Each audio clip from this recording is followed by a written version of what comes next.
चुराने वाली चुड़ैल। हबलू नाम का लड़का अपने माता पिता के साथ रहता था। हबलू के 2 छोटे छोटे भाई बहन थे और उसका परिवार बेहद ही गरीब था। माता पिता कपड़े धोने का काम करते थे, जिससे उनका गुजारा बड़ी ही मुश्किल से चलता था।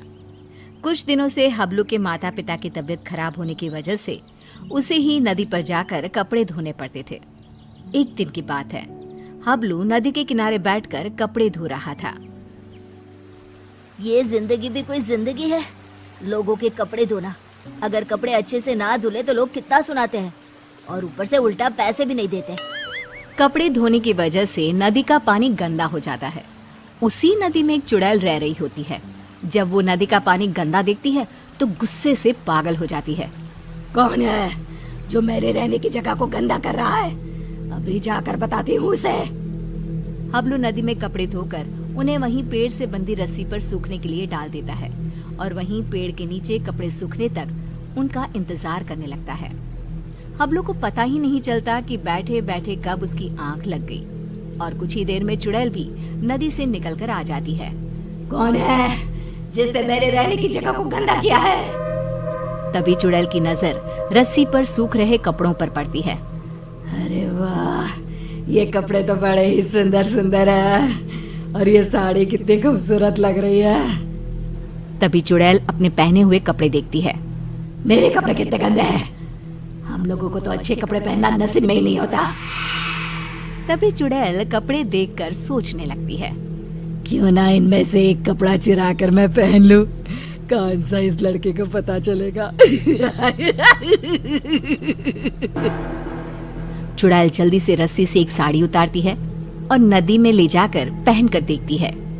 ये साड़ी मुझ पर कितनी खूबसूरत लग रही है, इसमें तो मैं एकदम हूर की परी लग रही हूँ। फिर कुछ देर बाद हबलू की आंख खुलती है।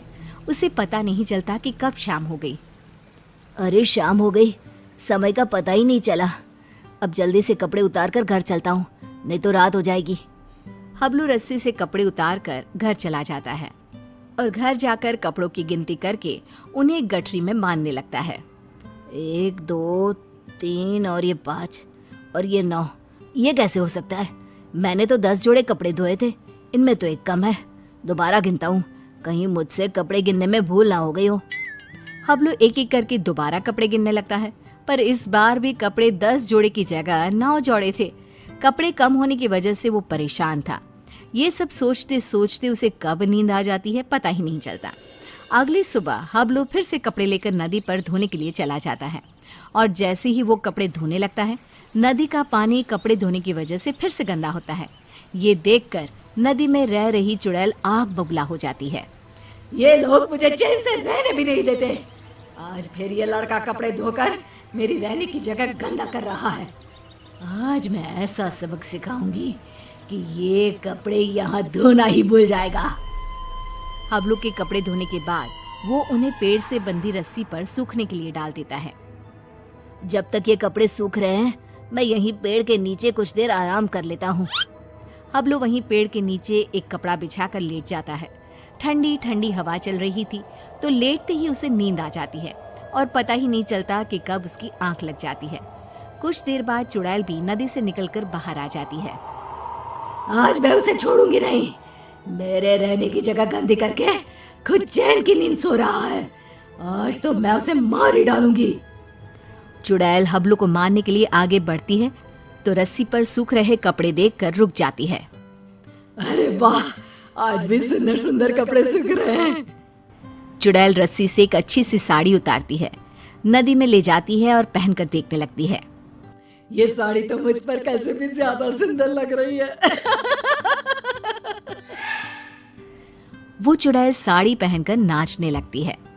मेरा पिया घर आया ओ राम जी, मेरा पिया घर आया ओ राम जी। अब तो जब भी कपड़े धोकर सुखाया करेगा, मैं चुपके से जाकर उसके कपड़े चुरा लिया करूंगी और पहन लूंगी। उस लड़के को पता भी नहीं चलेगा कि उसके कपड़े कौन चुरा कर ले जाता है। और अगले दिन नदी का गंदा पानी देखकर चुड़ैल फिर से बाहर आती है और फिर से देखती है। ये लड़का आज भी कपड़े सुखाकर सो रहा है। इस तरह से चुड़ैल हर रोज चुपके से जाती, एक अच्छा सा कपड़ा उठाती, नदी में ले जाती, पहनकर देखती और खुश होती। जब हबलू सोकर उठता तो वो एक जोड़ी कपड़े गायब पाता। कपड़े चोरी होने की वजह से हबलू बहुत ज्यादा परेशान हो जाता है। समझ में नहीं आ रहा कि मेरे कपड़े कौन चुरा कर ले जाता है। अगले दिन हमेशा की तरह वो कपड़े धोता है और उन्हें पेड़ से बंधी रस्सी पर सूखने के लिए डाल देता है और पेड़ के नीचे कपड़ा बिछाकर लेट जाता है। सोचने लगता है कि आखिर कौन है जो मेरे कपड़े चुरा रहा है और मुझे पता भी नहीं चलता। ये सब सोचते हुए हबलू को नींद आ जाती है। गंदा पानी देखकर चुड़ैल बाहर आती है और ध्यान से सभी कपड़ों को देखने लगती है। तभी उसे एक लाल रंग का सुंदर सा लहंगा पसंद आता है और वो उसे अपने ऊपर लगाकर देखने लगती है। ये लहंगा तो बहुत ही सुंदर है, इसे पहनकर तो मैं रानी लगूंगी, रानी। इस लहंगे को पहनकर अपनी चुड़ैल सहेलियों को जाकर दिखाऊंगी। जब वो मुझे इस लाल लहंगे में देखेंगी तो मुझसे जल बुझ जाएंगी। इससे पहले कि ये लड़का सोकर उठे, मुझे ये लहंगा चुराकर नदी में ले जाना चाहिए। फिर वो चुड़ैल वो लाल लहंगा उतारती है और तभी हबलू की आंख खुल जाती है। वो चुड़ैल को देखकर डर जाता है और फिर से वापस अपनी आंखें बंद कर लेता है। बाप रे, ये तो चुड़ैल है। अच्छा, तो यही हर रोज मेरे कपड़े चुरा कर ले जाती है और मुझे पता भी नहीं चलता। फिर वो जैसे ही लहंगा नदी में ले जाने लगती है, अरे ये लहंगा लेकर कहाँ जा रही है? ये लहंगा तो जमींदार की पत्नी का है। अगर मैंने उसे लहंगा नहीं लौटाया तो वो मुझे जमीन में जिंदा ही गड़वा देगा। नहीं, वो लहंगा मुझे चुड़ैल से वापस लेना ही होगा। पर कैसे, समझ में नहीं आ रहा। वो लहंगा मैं चुड़ैल से लूं तो कैसे लूं? हबलू बाकी के कपड़े उठाकर घर ले जाता है और रात को लेटा हुआ चुड़ैल से पीछा छुड़ाने की सोचता रहता है। तभी उसके दिमाग में एक तरकीब आती है। हाँ, ये ठीक रहेगा। इससे चुड़ैल कपड़े भी नहीं चुराएगी और हमेशा के लिए वहां से चली भी जाएगी। फिर जैसे ही सुबह होती है, हबलू हमेशा की तरह कपड़े धोकर रस्सी पर सूखने के लिए डाल देता है और पेड़ के नीचे जाकर सोने का नाटक करने लगता है। लगता है आज फिर इस लड़के ने कपड़े धोए हैं। चुड़ैल नदी से निकलकर बाहर आती है तो देखती है कि रस्सी पर केवल आज दुपट्टे ही दुपट्टे सूख रहे हैं। ये क्या, आज सिर्फ दुपट्टा? कोई बात नहीं, आज मैं इसे ही ओढ़ लेती हूँ। जैसे ही चुड़ैल रस्सी से दुपट्टा उतार कर उड़ती है, उसके पूरे शरीर पर खुजली होने लगती है। मर गई रे, ये मुझे खुजली क्यों हो रही है?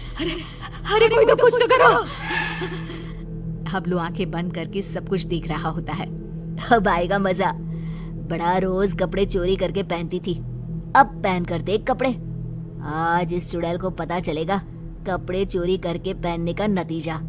आज के बाद ये कपड़े चोरी करना भूल जाएगी और फिर कभी जिंदगी में किसी के कपड़े नहीं चुराएगी। चुड़ैल इधर उधर भागने लगती है। खुजली, अरे बचाओ, मेरे शरीर पर खुजली हो रही है। अरे मर गई मैं। अरे कोई तो मुझे बचाओ, मुझे नहीं पहनना ये दुपट्टा। अरे इससे तो मेरे शरीर पर खुजली होने लगी है। अरे मुझे नहीं चाहिए इस लड़के के कपड़े। और चुड़ैल नदी में जाती है और सारे कपड़े लाकर वहीं डालकर भाग जाती है। और फिर वो हबलू तो क्या, किसी और को भी कभी परेशान नहीं करती। औरत का फैसला। नैतिक मूल्यों से ये कहानी भले ही आपको इंसाफ करती ना दिखे, लेकिन जिम्मेदारियों की नजर से देखेंगे तो शायद कुछ समझ में आए। ये क्या है बहू, सुबह से घर का काम करती रहती है, फिर ऑफिस जाती है और बच्चों में लगी रहती है। अरे ऑफिस क्यों नहीं छोड़ देती, या फिर घर के लिए कोई नौकरानी रख ले। कैसी बात कर रही है माँ? जानती तो है ना अभी इनके ऊपर कितना लोन है। थोड़ा ही सही मदद कर देती हूँ तो अच्छा लगता है, और अभी उनको मेरे पैसे की जरूरत भी तो है। सुधा चंदर को बचपन से प्यार करती थी। एक ही मोहल्ले में खेल कूद कर बड़े हुए दोनों। जहाँ सुधा संपन्न परिवार से थी तो वहीं चंदर का परिवार आर्थिक परेशानियों से जूझता ही रहा। लेकिन सुधा की जिद के आगे किसी की नहीं चली। सुधा, कल ऑफिस जल्दी जाना है और 2 दिन के लिए गुजरात ऑफिस के काम से भी जाना होगा। अरे कैसी बात कर रहा है बेटा, बहू को अगले महीने बच्चा होने वाला है, इस वक्त तो उसके साथ रहे। अरे कोई बात नहीं ना माँ, उनको जरूरी काम होगा, वरना मेरा चंदर ऐसे वक्त में मुझे छोड़कर कभी नहीं जाता। चंदर सुबह घर से निकलता तो आधी रात को घर में घुसता, वो भी शराब के नशे में। चंदर की माँ उसे खूब समझाती। अरे माँ, देख रही हो ना कितना कर्जा है सर पर, काम करना पड़ता है, दिन रात काम नहीं करूंगा तो घर कैसे चलेगा। अरे लेकिन बहू को भी तो देख लिया कर, इस हालत में भी घर का बाहर का सारा काम करती है। चंदर तो जैसे माँ की बात सुनकर भी अनसुना कर देता है। ऑफिस के बाद चंदर का फोन माँ के पास आता है। माँ, वो ऑफिस के काम से आज रात के लिए पास के शहर के ऑफिस जाना पड़ रहा है, कल सुबह आ जाऊंगा। सुधा रात को कमरे में सो रही होती है कि उसके पेट में दर्द होता है। सुधा चंदर को वीडियो कॉल करती है। इनको फोन कर लो, शायद कुछ आराम मिले। लेकिन 10 बार फोन करने पर भी वो सुधा का फोन नहीं उठाता। ऑफिस के काम से गए हैं, हो सकता है बिजी हो। कितनी मेहनत कर रहे हैं हम लोगों के लिए। सुधा सो तो जाती है, लेकिन अकेले उसे कमरे में डर लगता है। अगले रोज चंदर घर आता है, जहाँ सुधा ऑफिस जाने के लिए तैयार हो रही थी। तुम आज भी ऑफिस जाओगे? कल रात भर तो ड्यूटी की है, थक जाओगे, छुट्टी ले लो ना। अरे नहीं नहीं, कैसी बात कर रही हो, ये तो पॉसिबल ही नहीं है। अच्छा रुको, मैं जल्दी से तुम्हारा खाना और नाश्ता बना देती हूँ। बेचारी सुधा ऑफिस जाना छोड़कर लग जाती है पति के लिए खाना बनाने, उसके कपड़े प्रेस करने और जरूरत का सामान मुहैया कराने के लिए। हो सके तो रात की ड्यूटी मत लिया करो ना, मुझे बहुत डर लगता है। अरे यार क्या है, तुम तो ऐसे बिहेव कर रही हो कि तुम ही अकेली हो जिसे बच्चा होने वाला है। इतने लोगों के पति जो काम के सिलसिले में बाहर होते हैं, उनका क्या? सुधा को चंदर के मुंह से ये बातें अजीब लगती है। अरे हुआ क्या है तुमको? पहले तो तुम मेरा कितना ख्याल रखते थे, मेरे पास रहते थे, मेरी दवा से लेकर खाने पीने तक का सारा ख्याल। और अब इस बार तो तुम एक दफा भी मेरे साथ डॉक्टर के पास नहीं आए, क्यों? अरे पागल हो गई हो क्या? पागल वाली बात कर रही हो। काम धंधा देखो या फिर तुम्हें लेकर टहलता फिरूं। और मुझे शुक्रवार की रात को काम से निकलना है, सोमवार आऊंगा। सुधा को समझ में नहीं आता कि क्यों अचानक से चंदर को फील्ड का काम मिल गया है। लेकिन एक दिन, सुधा, मैं और चंदर जरा एक रिश्तेदार के घर जा रहे हैं, तुम भी तैयार हो जाओ, घर में अकेली कैसी रहोगी? अरे नहीं नहीं, इस हालत में इसे लेकर जाना ठीक नहीं है। अरे लेकिन मैं ऑफिस भी तो जाती हूँ, फिर घर में अकेले। चंदर उसकी कोई बात नहीं सुनता। वो सीधा कार निकाल कर माँ को लेकर चला जाता है। सुधा घर के काम में लग जाती है कि अचानक उसकी नजर चंदर के बैग पर पड़ती है, जिसमें एक कागज दिखाई देता है। इनकी कागज भी ना इधर उधर फैले होते हैं, एक भी खो जाएगा तो बवाल करेंगे।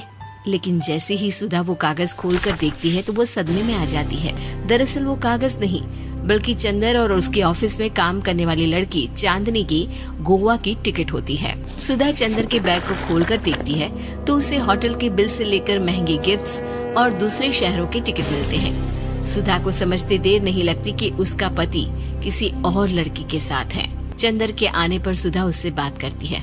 अरे नहीं नहीं, ऐसा कुछ नहीं है, तुमको गलत फहमी हो गई है।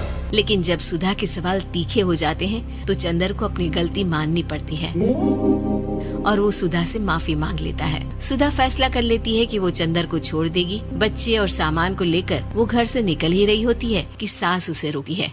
कहाँ जाएगी बेटा, रुक जा। चंदर को सुधा का जाना खल नहीं रहा था।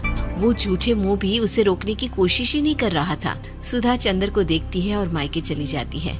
मायके में माँ कहती है, अरे आज से कैसे घर छोड़कर आ गई? कौन सा चंदर तुझे छोड़ रहा था? माफी तो मांग ली थी ना।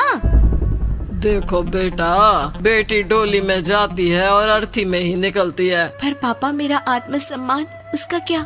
आपने मुझे पढ़ाया लिखाया है, इस लायक बनाया कि मैं खुद का खर्चा उठा सकूं, बेटी को पढ़ा सकूं, एक अच्छा जीवन पाऊं।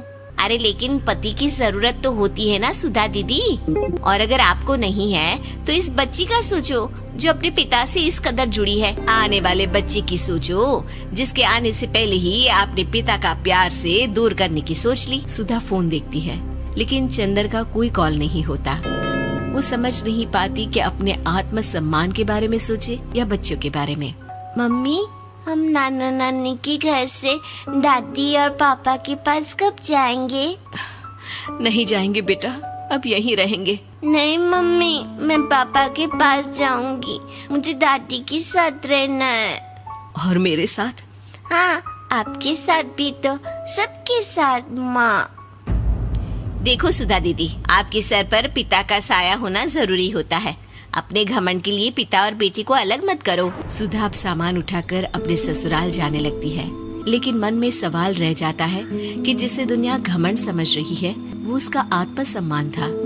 चंदन ने माफी जरूर मांग ली, लेकिन कभी ये एहसास नहीं दिलाया कि वो सिर्फ उसी का है। उम्मीद है कि आपको हमारी ये कहानी पसंद आई होगी।